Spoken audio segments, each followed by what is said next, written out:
আসসালামু আলাইকুম বন্ধুরা। সেদিন আমাকে একজন বলতেছে, তোমার মতো মেয়েরে যে হারাইছে সে বুঝে নাই তুমি কি ছিলা। আহারে, তোমার মতো মেয়েরে ছেড়ে দিছে, কি একটা সমস্যা তোমার হলে কি হইব? আমারও কিছু হইব না, যে আমারে ছাইরা গেছে তারও কিছু হইব না। কারণ সে তো দিব্যি অনেকজনের নিয়ে ঘুমাইতেছে, তার বউ আছে, সে বিয়া করছে, তার মেয়ে হয়েছে, আমার কথা তার মনে আছে, মনে নাই, বইলা গেছে। তবে হ্যাঁ, হয়তো বা আমার বিয়ে হয় নাই, আমার জীবনে কেউ আসে নাই, তাই বলে যে আমি তারে মনে রাখছি তা কিন্তু না। অন্য কারো জীবনে যদি আমি নাও যাই থাকি, কারোর নিয়ে যদি আমি নাও ঘুমাই থাকি, কারোর বুকে যদি মাথা নাও রাখি, তা কিন্তু আমার তার কথা মনে নাই। কেন মনে নাই জানেন? কারণ সে আমার জীবনে আসছিল শুধু ব্যথা দেওয়ার জন্য, দুঃখ দেওয়ার জন্য, ভালোবাসার জন্য না। তার কাছ থেকে আমি এক বিন্দু ভালোবাসা পাই নাই। যদি আমি এক বিন্দু ভালোবাসা পাইতাম তাকে, তাহলে আমি এক সিন্ধু ভালোবাসা তার আমি দিতাম, তাই না? আমার মনের ভিতরে সে থাকতো। যেহেতু আমার জীবনে তার কাছ থেকে আমি এক বিন্দু ভালোবাসা পাই নাই, অতএব সে আমার কাছ থেকে এক চিমটি ভালোবাসাও পাওয়ার যোগ্য না। কিন্তু আমি তার ভালোবাসা বিয়েও করি নাই, তার আমার মনে রাখতে হবে। কেন মনে রাখতে হবে না? কারণ আমারে সবাই মিলে বিয়ে দিছে, আমি বিয়ে করছি, তার আমার মনে রাখতে হবে এমন কোনো কথা না। তবে তার সাথে সংসার করছি, সংসার করতে হবে তার জন্য, ভালোবাসার সংসার, সেটা ছিল সংসার। তবে একজনে সেদিন বলতেছে, তুমি তোমার কেউ জীবনে ভালোবাসো না, তুমি এমন একটা মানুষ। ভালোবাসা পাইতে ভাগ্য লাগে, সবার জীবনে ভালোবাসা, প্রেম, আদর্শ হাকি জিনিসগুলো থাকে না। তে আমি মনে করি সবার জীবনে তো শুধু ভালোবাসা, সংসার, প্রেম এগুলোর জন্য কিন্তু জীবন না। জীবন কিন্তু অনেক কিছুর জন্য, জীবন কারোর জন্য থেমে থাকে না।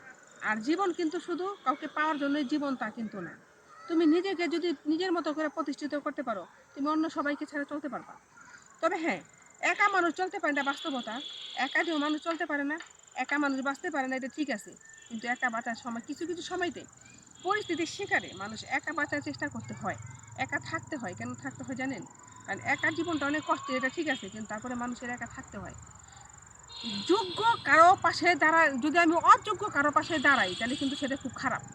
যদি আমার জীবনে যোগ্য আমার মতো, আমার যোগ্য হিসাবে যদি কেউ না আসে, যদি আমার যোগ্যতা মতো যদি আমি কাউকে না পাই, তাহলে কিন্তু একা থাকাটাই বেটার।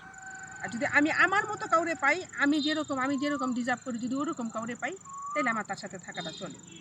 যে কোনো মানুষ, আমার কথা কিন্তু আমি বলতেছি না, আমি কিন্তু সবার কথা বলতেছি, আমি পরিবেশ পরিস্থিতির কথা বলতেছি। মানুষ কিন্তু পরিস্থিতির শিকার। মানুষ যদি পরিস্থিতির শিকার না হইতো, তাহলে কিন্তু যে কেউ যে কারোর সাথে কী করতে পারতো, থাকতে পারতো। মানুষ কিন্তু পশু না, মানুষ কিন্তু পাখি না, যে পশু পাখির মতো যার তার সাথে সংসার করবো, যার তার সাথে থেকে যাবো। মানুষ কি চায়? মানুষ একটা মানুষ চায়, ঠিক আছে? যেও মনে করে আমার গোয়ালে 10টা 20টা গরু আছে, একটা ভালো না, সবটি তো গুতাগুতি করে। আমার সেই গড়টাই ভেঙে ফেলাইব সেই গরুগুলো থাকলে। সেই যে গরুগুলো তো আমার গড়টা ভেঙে ফেলাইব, সেরকম গরু তো আমার গোয়ালের দরকার নাই। আমার গোয়ালটা খালি করে থাক, তার চাইতে অনেক ভালো থাকবো আমার গড়টা। সেখানে আমি খড়ি রাখবো, তারপরে কিন্তু ভালো। সেই গরুগুলোর থেকে আমার ইনকামের থেকে আমার সেই লাকড়িগুলো রাখলে আমি রান্না করে খেতে পারবো। তো অনেক কিছু বুঝার আছে, বুঝছেন? মানুষ বলে যে একটা আগাছ কেন লাগায় বাড়িতে? আগাছ লাগায় খড়ির জন্য। তো ওইরকমও আল্লাহ তাআলা মনে করেন মানুষরেও পাঠায় জাহান্নামী বানাইবার জন্য, আর ভালো মানুষরে পাঠায় জান্নাতের জন্য। এরকমই পৃথিবীটা। তো পৃথিবীটা গুল, ঘুরতে ঘুরতে সবার সাথে সবার দেখা হবে।